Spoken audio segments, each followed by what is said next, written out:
noite, meus irmãos. A graça e a paz do nosso Senhor Jesus Cristo. Queridos, com grande alegria eu estou aqui, podendo participar da comemoração dos 50 anos da igreja. E eu ainda não havia dito isso, mas reverendo Ildemar, pastor da igreja de Dourados, manda um abraço a esta igreja, ao pastor Avassi, ao conselho, parabenizando a igreja pelos 50 anos. É uma alegria muito grande participar deste momento histórico, ver as bênçãos do Senhor sobre a igreja, ver como o Senhor cuida da sua igreja, apesar de nós e embora os nossos pecados. O Senhor é misericordioso e mantém a igreja. Louvado seja o nome do Senhor por isso. Meus irmãos, eu gostaria também de pedir aos queridos que abram as suas Bíblias no livro de Êxodo, capítulo de número 4.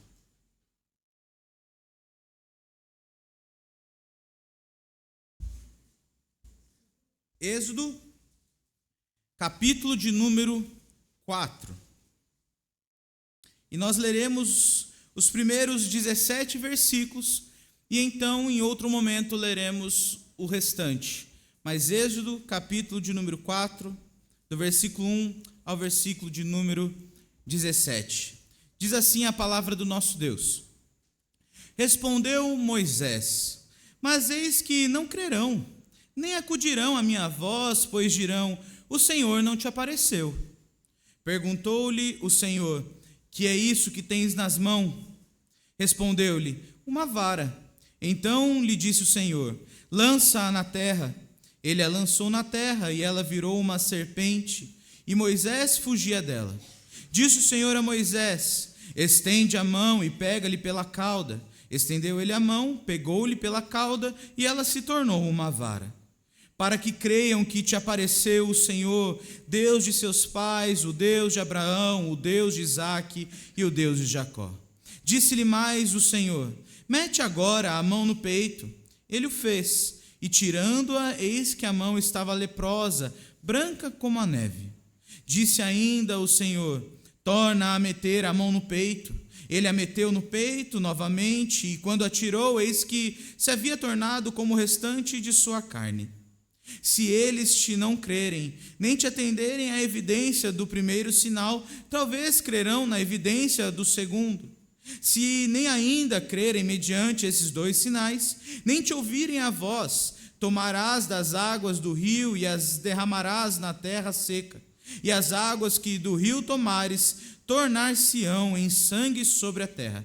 Então disse Moisés ao Senhor: ah, Senhor, eu nunca fui eloquente, nem outrora, nem depois que falaste a teu servo, pois sou pesado de boca e pesado de língua.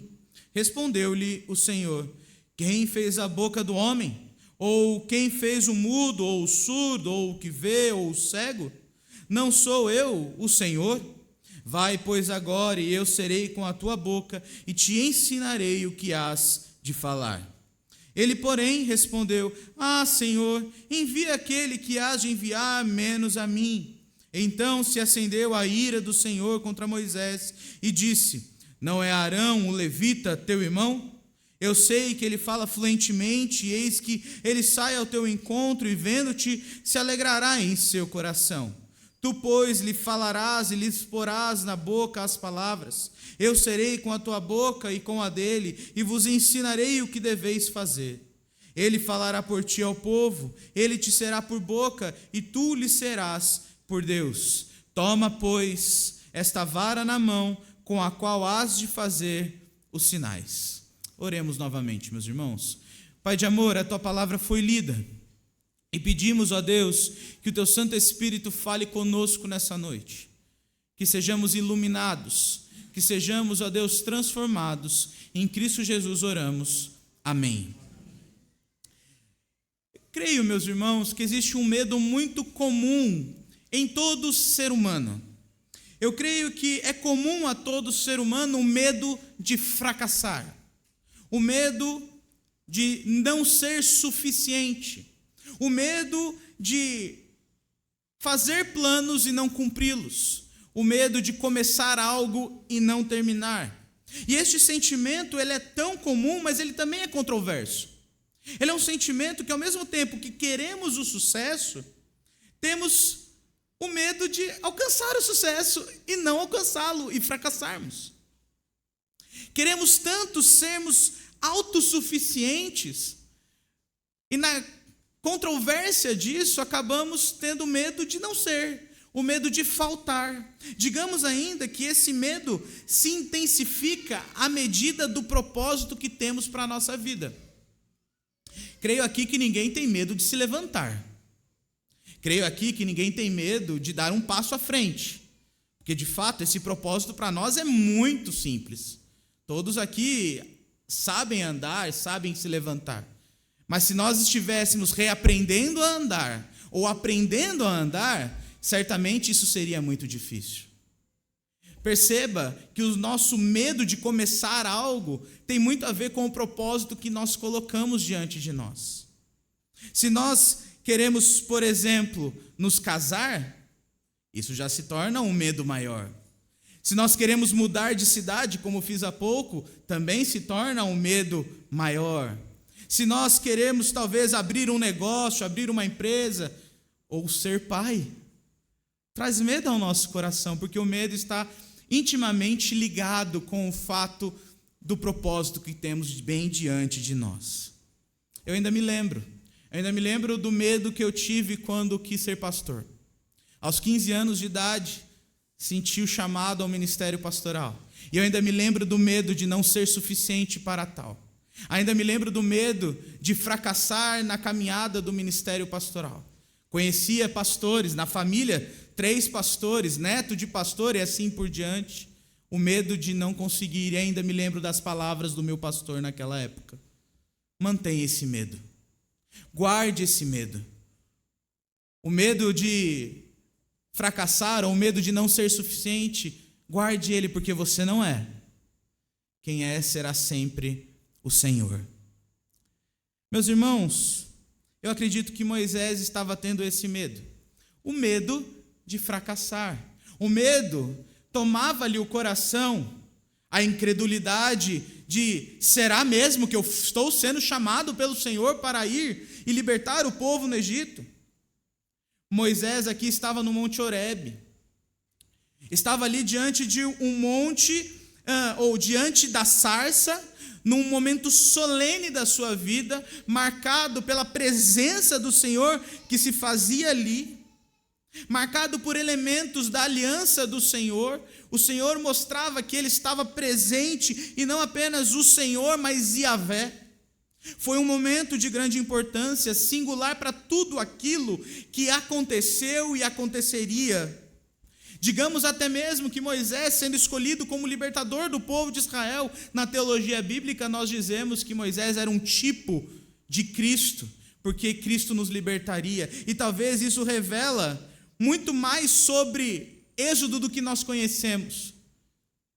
Êxodo não pode ser lido, meus irmãos, como uma história do povo de Deus saindo do Egito e indo para a terra prometida, mas Êxodo deve ser lido com um propósito espiritual, com um propósito muito além dele, mostrar que Deus é poderoso, Deus é de toda autoridade, Deus é um Deus de relacionamento com o seu povo, Deus é Yahvé que se preocupa com o seu povo. Portanto, lembre-se que o objetivo de Êxodo é muito mais do que uma história de intervenção política, de libertação física, diplomática. Êxodo é a declaração da identidade de Deus para o seu povo. Ele é o Senhor, Todo-Poderoso. É o testemunho categórico do poder de Deus sobre todos os deuses. Se nós ficássemos aqui falando sobre Êxodo e as pragas, por exemplo, o propósito do Senhor é mostrar como Ele é maior do que Faraó, como Ele é maior do que o Nilo, Ele é maior do que todas as coisas, Ele é o Senhor. Êxodo é a afirmação evangélica da realidade espiritual. Deus intervém na história do seu povo para salvá-lo. A libertação da escravidão do Egito apenas prefigurou aquilo que Cristo faria por mim e por você na libertação do pecado. E se Moisés foi instrumento de Deus para a libertação do povo do Egito, Cristo é muito mais do que um instrumento de Deus. Cristo é o próprio Deus que nos libertou do pecado e das forças malignas deste mundo. Glória ao nome de Deus. Portanto, não leia Êxodo sem as lentes do Evangelho. Não veja essa história apenas como mais uma história que com certeza você ouviu em EBF, escola bíblica e assim por diante, mas leia essa história como o grande Deus que intervém na vida do seu povo e capacita o seu povo para muito além do que está aqui. Deus capacita-nos para viver para Ele, para a glória dEle, para todo sempre, como igreja dEle. Por isso, nessa noite, eu gostaria de compartilhar com você o Deus que capacita o seu povo. O Deus que capacita o seu povo. E, em primeiro lugar, dos versículos 1 até o versículo 17, eu gostaria que você visse sinais que apontam para o poder de Deus. Se você notou na nossa leitura, você vai poder ver quantos sinais Deus utilizou em apenas 17 versículos. Deus usa dos sinais para mostrar muito além do que os sinais. Sinais apontam para além de si. E os sinais aqui, no caso, apontam para o poder de Deus. São instrumentos didáticos para nós aprendermos sobre o próprio Senhor. E o capítulo 4, então, ele compartilha desse contexto anterior do capítulo 3. Moisés, diante da sarça, recebendo o chamado para tirar o povo do Egito. E já por 2 vezes ele tinha sido relutante em fazer isso. Ele tinha perguntado ao Senhor: Senhor, em nome de quem eu farei isso? E o Senhor diz: você falarás em meu nome, e quando te perguntarem, você falarás que o eu sou te enviou. A relutância de Moisés em aceitar o seu chamado, questionando a autoridade de Deus, é algo que chama a minha atenção, mas agora Deus então vai mostrar a Moisés que além da sua autoridade com Moisés, estaria também o seu poder com Moisés. Desta forma, ao lermos o versículo 1, nós vemos que Moisés continua relutante, mas Deus é gracioso. Olha o que diz o versículo de número 2. Que é isso que tem nas mãos? Uma vara. Meus irmãos, o medo de Moisés é um medo que faz com que ele seja medroso. E eu vou explicar mais. Faz com que ele pegue a sua culpa e o seu medo e coloque sobre quem? Sobre o povo. Senhor, eu vou mesmo lá, mas o povo não vai crer em mim.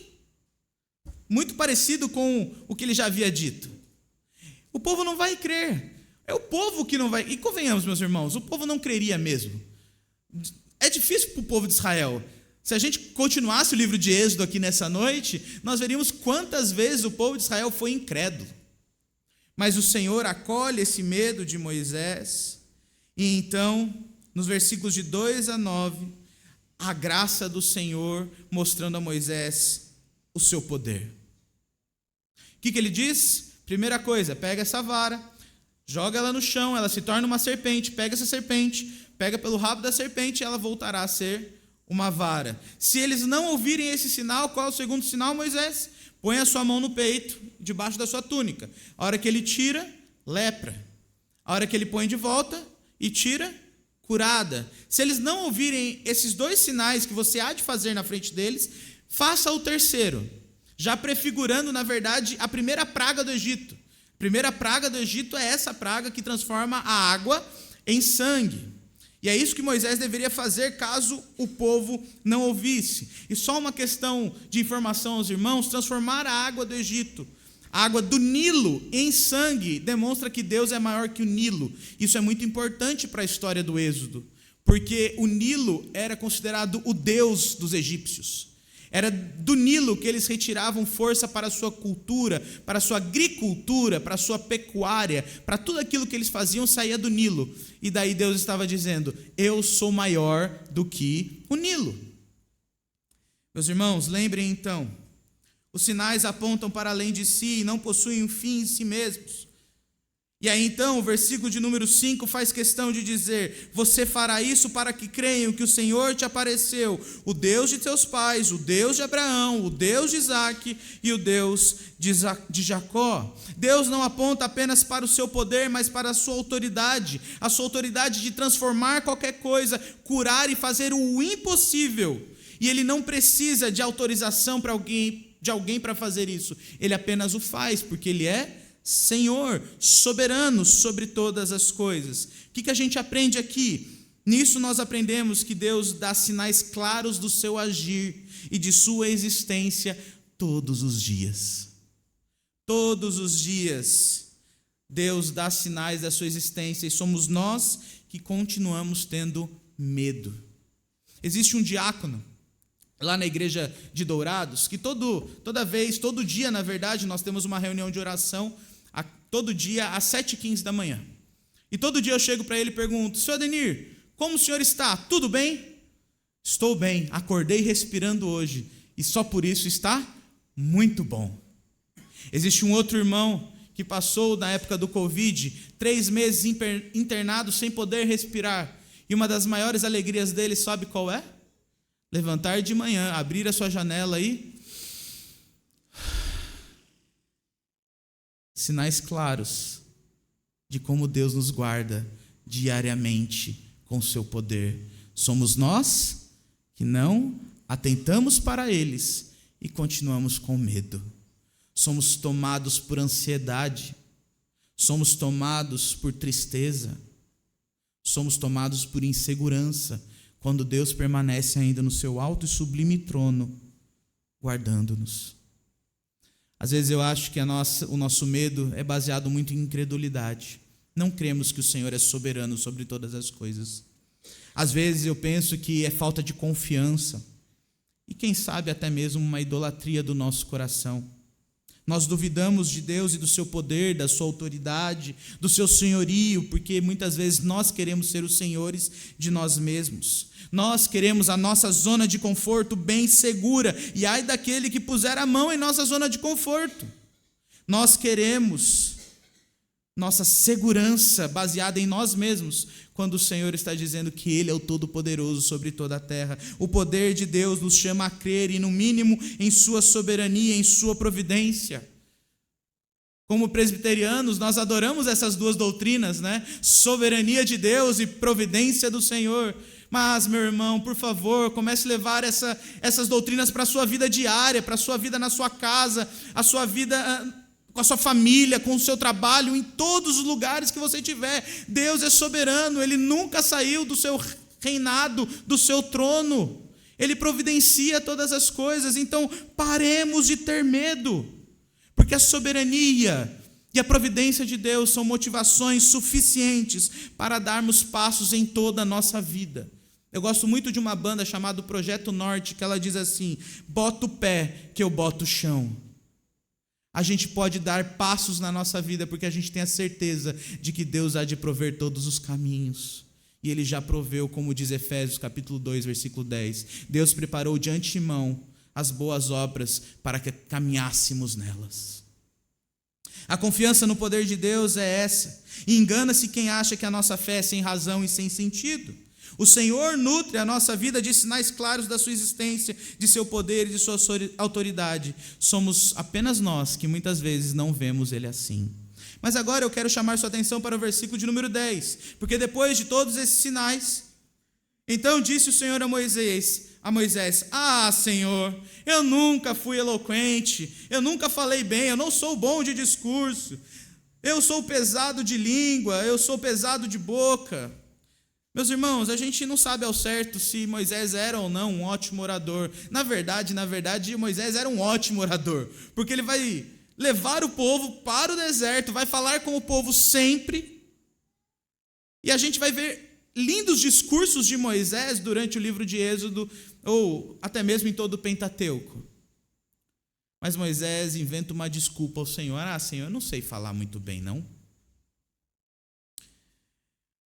O Senhor olha para Moisés e diz: olha, as suas capacidades não são aquilo que vai guiar o meu povo e fazer a minha vontade. Não é por aquilo que seja bom ou ruim que você tenha, Moisés. Não são as suas capacidades que vão garantir o sucesso da missão. Não são as suas características, os seus atributos. Se fossem somente pelas suas características, Moisés, certamente nós iríamos ao fracasso. O sucesso e a vitória são apenas pelo poder de Deus e não pelas suas capacidades, Moisés. Por isso, meus irmãos, entendam nessa noite que o sucesso e o cumprimento da missão não depende de nossas capacidades ou atributos, sejam eles bons ou ruins. Seja eu um bom ou péssimo pregador, o que faz a missão ser bem-sucedida é a graça do Senhor que atua em minha vida e em sua vida. Creio que há 2 motivos para isso. A primeira, a missão é de Deus e o mais interessado que ela dê certo é o Senhor, não somos nós. Quem vai garantir o sucesso da missão é o Senhor. E em segundo, tudo que nós precisamos fazer precisa ser motivado para o Senhor e para Ele. No que depender de mim, Senhor, eis-me aqui, usa-me. Mas sempre será pela graça do Senhor. O resultado disso tudo deveria ser a nossa profunda alegria e gratidão, porque o Senhor nos permite participar do seu plano maravilhoso nessa terra. Ele poderia fazer todas as coisas como Ele quisesse, sem depender daquilo que nós fazemos, e Ele não depende, mas Ele nos chama a participar com Ele, a fazer parte com Ele. Deus poderia livrar Israel assim, mas Ele escolhe usar Moisés, Arão e tantos outros para fazer a sua vontade. E então a resposta do Senhor é mais bonita ainda, né? Olha o que diz o Senhor: eu serei com a tua boca, versículo 12, e te ensinarei o que hás de falar. É o Senhor mostrando que Ele estaria próximo, íntimo, em relacionamento com Moisés. E aí então, o libertador do povo de Israel teve a certeza de que o Senhor estaria com ele em cada palavra. Qual é a reação de Moisés então? Ah, Senhor, se has de enviar alguém, envia outro, que não a mim. Relutância.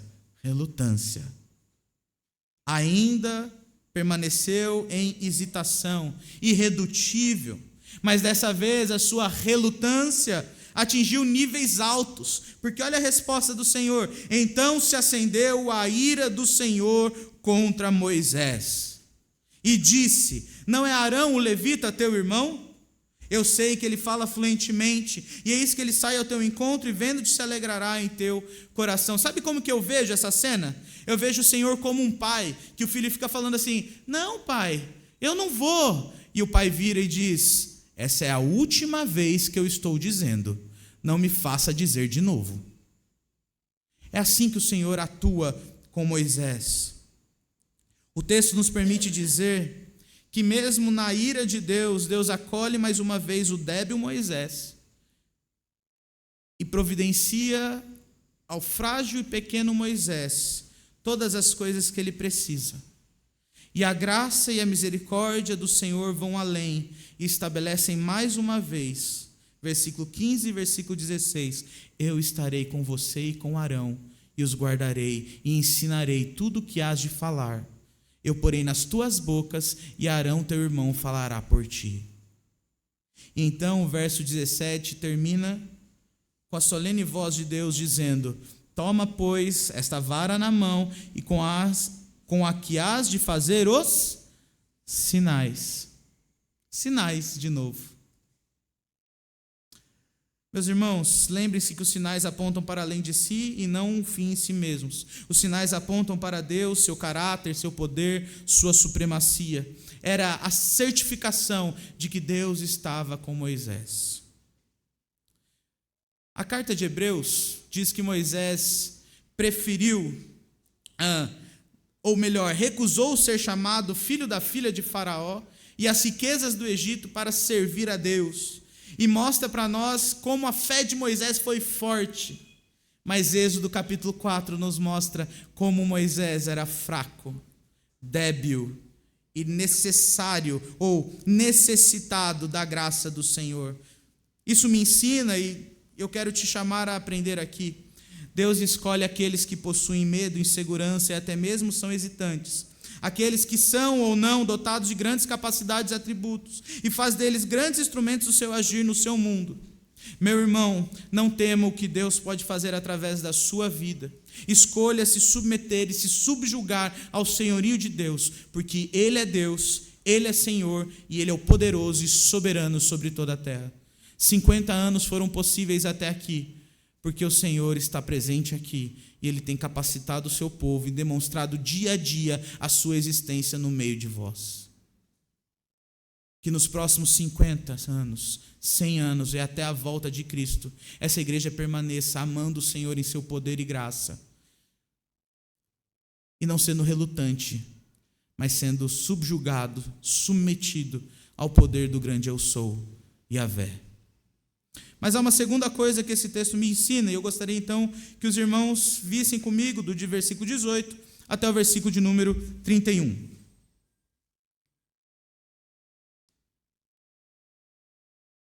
Saindo Moisés, voltou para Jetro, seu sogro, e lhe disse: deixa-me ir, voltar aos meus irmãos que estão no Egito, para ver se ainda vivem.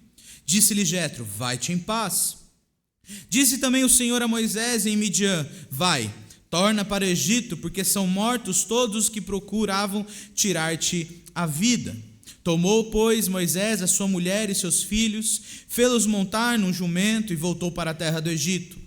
Moisés levava na mão a vara de Deus. Disse o Senhor a Moisés: quando voltares ao Egito, vê que faças diante de Faraó todos os milagres que te hei posto na mão, mas eu lhe endurecerei o coração para que não deixe ir o povo. Dirás a Faraó: assim diz o Senhor, Israel é meu filho, meu primogênito. Digo-te, pois, deixa ir meu filho para que me sirva, mas se recusares deixá-lo ir, eis que eu matarei teu filho, teu primogênito. Estando Moisés no caminho, numa estalagem, encontrou-se o Senhor e o quis matar. Então Zípora tomou uma pedra angular, cortou o prepúcio de seu filho e lançou-o aos pés de Moisés e lhe disse: sem dúvida tu és para mim esposo sanguinário. Assim o Senhor o deixou. Ela disse: esposo sanguinário por causa da circuncisão. Disse também o Senhor a Arão: vai ao deserto para te encontrares com Moisés. Ele foi e, encontrando-o no monte de Deus, o beijou. Relatou Moisés a Arão todas as palavras do Senhor com as quais o enviara e todos os sinais que lhe mandara. Então se foram Moisés e Arão e ajuntaram todos os anciãos dos filhos de Israel. Arão falou todas as palavras que o Senhor tinha dito a Moisés, e este fez os sinais à vista do povo. E o povo creu, e tendo ouvido que o Senhor havia visitado os filhos de Israel e lhes vira a aflição, inclinaram-se e o adoraram. O texto então começa ali no versículo 18, dizendo que Moisés volta para Jetro. E não mais como alguém que duvida, mas como alguém que se coloca à disposição e já diz para Jetro: eu preciso voltar ao Egito e libertar o meu povo. O momento de solenidade no Monte Horebe tinha acabado e Moisés então tinha entendido. E perceba, Moisés não teve dificuldades para sair de Midian. E isso me chama a atenção, porque Jetro teria que entregar a sua filha Zípora para voltar com esse homem ao Egito e ajudá-lo na libertação do povo. Mas Jetro, de maneira muito sábia, diz o que a Moisés? Vai-te em paz. E é interessante que o Senhor garante mais uma vez a segurança de Moisés. Deus diz a Moisés: olha, pode voltar, porque aqueles que queriam tirar a sua vida já morreram. Talvez esse fosse o maior medo de Moisés. A hora que o Senhor fala para ele assim: volta ao Egito, ele lembra da morte do egípcio que ele causou e ainda pensa: nossa, quando eu voltar para lá, vão querer tirar minha vida. O Senhor acaba com isso também. Moisés, não tem mais problema, pode voltar, está tudo resolvido. É a garantia da segurança física de Moisés. Moisés tem a certeza da bênção e da segurança de Deus sobre a sua vida. E aí o versículo de número 20 chama muito mais minha atenção, porque é dito que Moisés ele pega todas as coisas, mas olha o final do versículo. O que diz o final do versículo 20? Moisés levava na mão o quê? A vara de Deus. Meus irmãos, o cajado tem o significado para esse povo, e nessa época, da presença de Deus com aquele que carregava o cajado. Cajados representavam isso nessa época. Um poder divino estava com aquele que o carregava. E é por isso que Moisés, e o narrador faz questão de enfatizar, olha, Moisés ainda levava na mão a vara de Deus. É interessante que o texto não diz Moisés tinha uma caravana, levava não sei o quê, e aquilo outro. Não, estava a sua família e em suas mãos a vara de Deus. Aquilo que faria com que o povo soubesse que Deus estava com ele. E aí o versículo 21 causa muita estranheza. Porque o versículo 21 é o Senhor dizendo a Moisés, olha, quando voltares ao Egito, faça tudo o que eu disse para você na frente do faraó. Mas sabe o que vai acontecer? Faraó permanecerá com o coração endurecido. Como assim? Como assim Moisés voltaria ao Egito, realizaria sinais e milagres de Deus, e Faraó ainda teria o seu coração endurecido?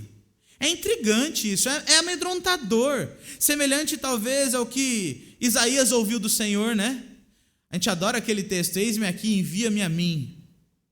Só que esse texto está dizendo, eis-me aqui, envia-me a mim, para pregar para um povo que vai ter os ouvidos surdos para ouvir a mensagem do Senhor. E a missão de Moisés é praticamente a mesma, vai, volta, e eu vou endurecer o coração de Faraó, mas eu quero que você vá e que você volte. Meus irmãos, todavia eu e você devemos lembrar do propósito teológico de Êxodo, que eu disse no início dessa pregação aos irmãos. Deus queria demonstrar muito mais do que a libertação do povo. Deus queria demonstrar o seu poder e glória sobre todas as coisas. O coração endurecido de Faraó faria com que povos e nações reconhecessem que o Senhor é Deus, que não há Deus como nosso Senhor, que o Senhor é o verdadeiro Senhor sobre toda a terra. Esse é o primeiro motivo pelo qual tudo isso deveria acontecer. Mas o segundo motivo é que aquele povo de Israel que estava sendo formado, que ficou grande no Egito, com 400 anos ali, agora seria levado à terra que mana leite e mel, e deveriam reconhecer o seu Senhor para todo sempre. Não apenas os povos deveriam saber quem é o Senhor, mas Israel deveria saber quem é o Senhor. Então cada praga do Egito, cada coração endurecido de Faraó, era Deus mostrando ao seu povo que Ele é Yahvé, e que Ele é o Deus soberano sobre todos os povos, mas o Deus soberano que está sempre com o seu povo para todo sempre. Isso fica mais claro no versículo 22. Dirás a Faraó, assim diz o Senhor, Israel é o meu filho, o meu primogênito. O Israel é aquele que me brilha os olhos, Israel é o meu filhinho, Israel é minha possessão, minha propriedade. Era alvo do amor, do cuidado e da providência do Senhor. O Senhor ama o seu povo, meus irmãos, mesmo quando o seu povo não o ama. O Senhor é fiel ao seu povo, ou melhor, fiel à sua aliança, mesmo quando o seu povo não é fiel. O Senhor é libertador e salvador, mesmo quando o seu povo, quando nós, falhamos em confiar nele.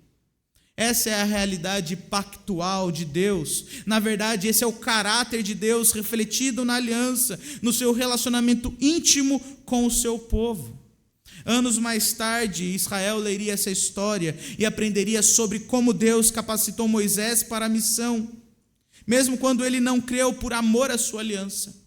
Milênios mais tarde, nós estamos aqui lendo essa história e aprendendo que Deus nos capacita à missão e a viver por Ele, a sermos proclamadores do Evangelho, a vivermos como cristãos em um mundo caído e manchado pelo pecado, mesmo quando não cremos. E isso Ele faz por amor à sua aliança, por amor a quem Ele é e por amor a nós. O propósito do Senhor sempre será de aliança perpétua. Se há uma doutrina que você deve amar com todo o seu coração, é a doutrina da aliança. Porque a doutrina da aliança define quem nós somos e define quem Deus é. Em outras palavras, se cremos na eleição, na predestinação, é por causa da aliança. Porque Deus, na eternidade, quis nos escolher e nos predestinar para uma salvação. Se cremos na morte substitutiva de Cristo pelos eleitos, é por causa da aliança. Se cremos na graça irresistível, é por causa da aliança. Se cremos na perseverança dos santos, é por causa da aliança. Todas as outras doutrinas surgem por causa da aliança de Deus com o seu povo, porque Deus se envolveu e se relacionou conosco. Deus entrou em aliança conosco e a mantém embora e apesar de nós, embora os nossos pecados. Ele o faz por quem Ele é. Sua aliança conosco é o reflexo de sua identidade, de seu caráter. Portanto, para Deus é imprescindível que o seu povo o sirva, que o seu povo o adore e que o seu povo esteja livre para Ele e tão somente para Ele. É por isso que aqui, então, Deus diz: voltará ao Egito e livrará o meu povo para me servir do jeito que eu quiser. Esse é o propósito de Deus. A vontade soberana de Deus se impõe sobre Faraó, a fim de proteger o seu filho Israel, o seu primogênito, garantindo relacionamento especial com Deus. Se necessário, isso custaria até mesmo o filho do Faraó, prefigurando a 10ª praga, né? A gente conhece lá a história no final. A 10ª praga é sobre isso, sobre a morte dos primogênitos. Na prática, meus irmãos, o relacionamento de Deus conosco nos garante que o Senhor Todo-Poderoso não é apenas interessado em nos capacitar e nos guardar, como Ele tem prazer em fazer isso. O livro Manso e Humilde, de Daniel Ortland, vai dizer como Deus tem prazer em guardar o seu povo e mantê-lo. Lembre-se sempre disso. Deus tem alegria em nos fazer um povo e nos preservar no meio deste mundo. Não é à toa que Jesus Cristo orou, né? Guarda o teu povo em teu nome. Guarda aqueles que são teus, Pai. Oração sacerdotal de Cristo. Santifica-os na verdade. Faz com que eles tenham alegria completa em ti, Pai. Que eles sejam um, como nós somos um. Isso significa para nós, então, duas coisas. A primeira é que se nós fomos guardados do mal, nós somos guardados de amar este mundo e do mal que este mundo pode nos causar. E se Deus nos santifica, também tem duas coisas. Somos garantidos no estado de santidade, já somos santos, mas nós devemos viver em santidade para o Senhor. Deus, por sua aliança, não apenas nos capacita e nos guarda, como Ele tem prazer em fazer isso e como Ele pede para que nós vivamos para Ele na busca da piedade e da santidade, como aqueles que vivem sob a aliança. Se o Senhor reflete o seu caráter no relacionamento que tem conosco, nós refletimos e devemos refletir o seu caráter em nós.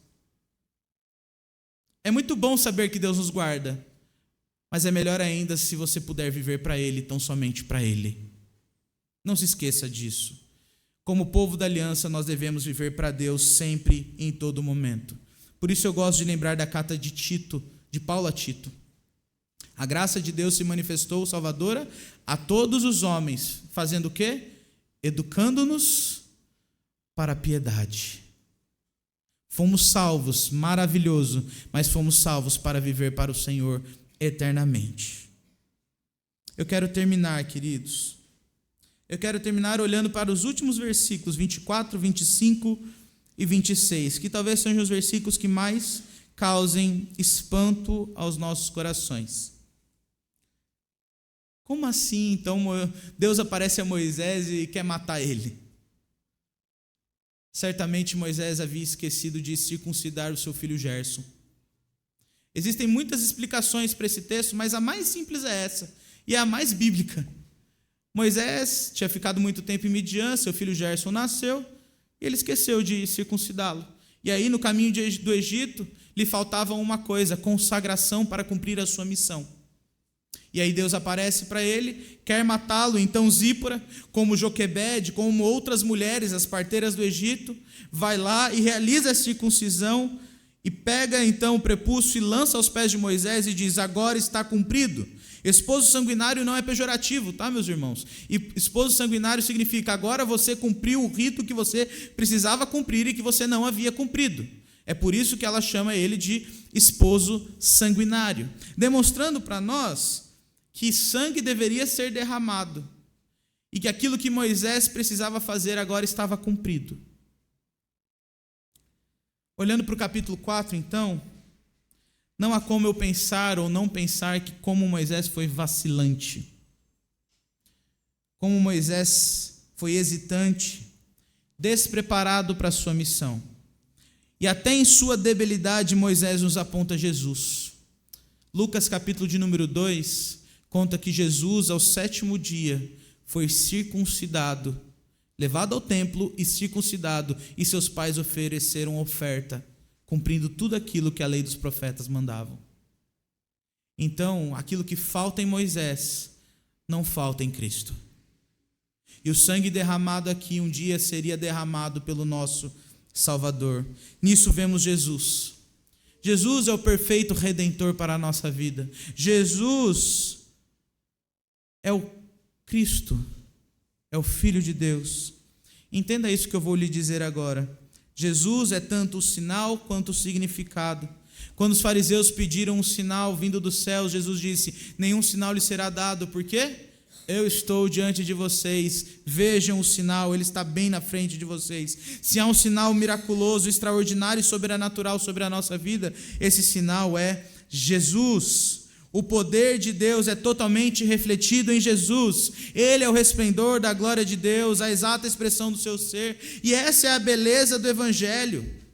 Essa beleza do Evangelho me humilha a crer e me constrange a ter fé, porque Jesus é Deus, mas também é o servo sofredor. Jesus é o bom pastor, mas também é a ovelha muda perante os seus tosqueadores. Jesus é o todo-poderoso Senhor, mas é aquele que se apresenta como manso e humilde de coração. Jesus é aquele que nós não somos dignos de desatar as sandálias dos pés, mas ele se dobrou e lavou os pés dos discípulos, até mesmo daquele que o trairia. Essa é a beleza paradoxal do Evangelho. Entender a identidade poderosa de Cristo, então, é vê-lo como sinal e significado mais do que necessário para a nossa capacitação a vivermos em terra estranha, caída e manchada pelo pecado.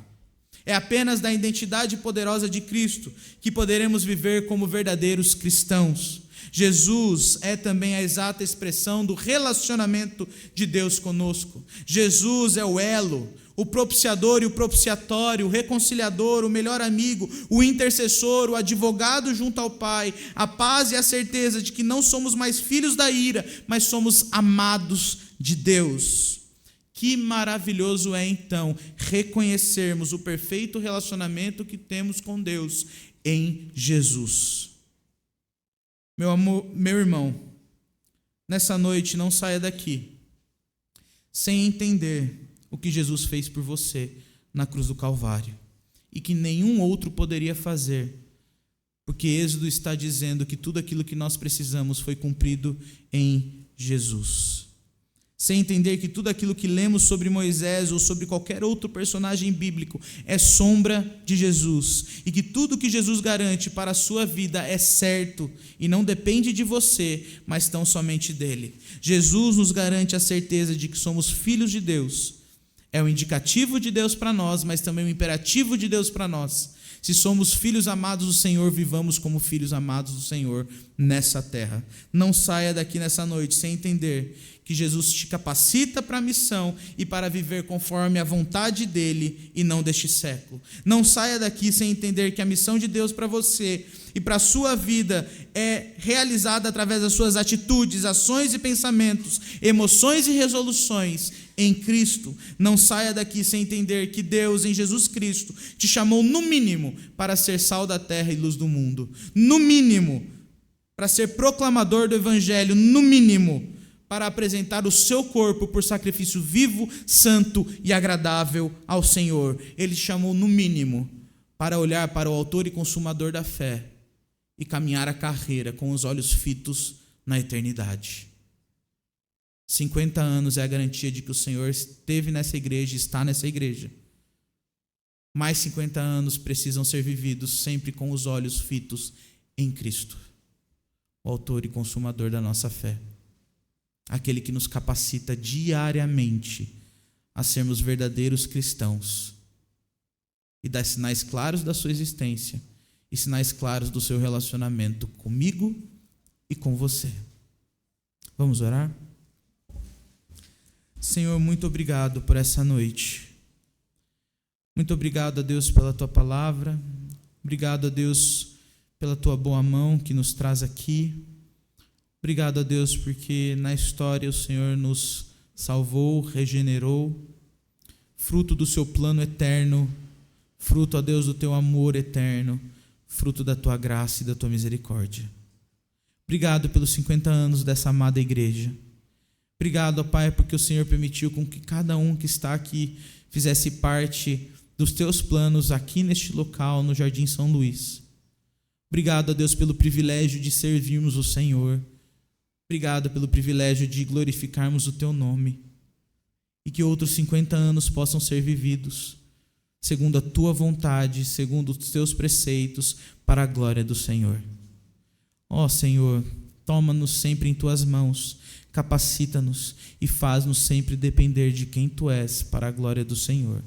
Em nome de Cristo que nós oramos. Amém.